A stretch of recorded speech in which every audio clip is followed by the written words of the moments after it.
Well, there's getting back to nature, and then there's this. Tucked away along the coast of central British Columbia, the Haidi Gwaii region features some of the most incredible landscape BC has to offer. This morning, we get to meet two men who traveled there to capture some of that incredible raw beauty on canvas. Cam and Greg are with a group called Men Who Paint, and they join us this morning. Thanks for coming in. Thanks for having us. Thanks for having us. So this sounds like an incredible trip. 10 days of visiting historic sites and painting what you see. And by the way, this is also where Emily Carr, the Canadian artist Emily Carr, painted. Take me through what this was like. Fabulous trip. Long to get there.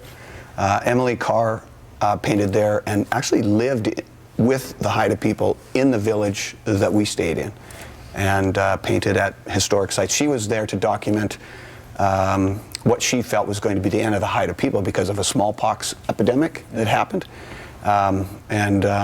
We were there to document, hopefully not the end of the rainforest that's there. Yeah, for sure. So what did you see when you got there? You're just surrounded by all these scenes of inspiration. You're surrounded by nature. Where do you stop and say, yeah, I'm going to paint that?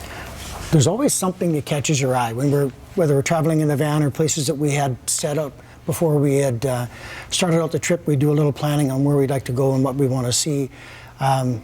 So in that whole massive area with the Haida people and trying to become a part of the group or be into the community a bit and meet some of the other artists, that and just the whole area of that whole Haida area, so just to seeing that.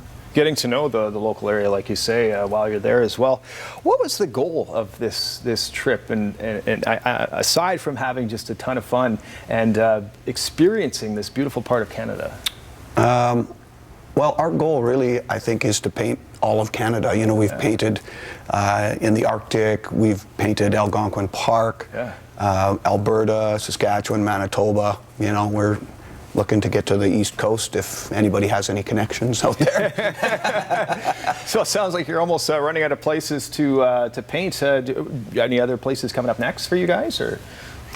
Nothing on the radar that's specific. We again would like to go back to BC, and like Greg said, the East Coast. The East Coast is sort of number one for all of us. And there's always, Saskatchewan's such a beautiful province. There's so much to do here as well. Yeah, we've been, we may be painting on some glaciers, actually have an opportunity to paint on glaciers through a connection through the university, so we're super stoked about that. All right, so the group itself, how did this come together? Men Who Paint. Tell me about the genesis of the coming together.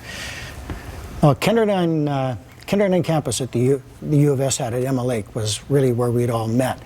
And we're not guys to sort of be inside painting off of photographs and things. We like to be out in nature and painting. So every day when we were in Emma Lake, we'd be hopping in a van or going someplace to paint. And we just shared the mutual love of art and being outside. And it sort of grew from that. Then the circle just kept getting bigger and bigger. Kept going further and further. And we make a few trips each year together, and we started to show together, and that was about 15 years ago. All right. Yeah. All right, now key question, well, how can people see your paintings? How can they buy them, I guess, for that? Well, we're having a show at the Willows this coming weekend. So it starts on Friday at 7 o'clock and runs until Saturday at 4 in the afternoon. Awesome. Okay, great. Guys, thanks so much for doing this. Appreciate you coming in and sharing your experience. Right on, thanks. All right, Greg and Cam with Men Who Paint. And check it out, as you heard, this weekend at the Willows. Straight ahead, your full weather details and your very latest news headlines coming up.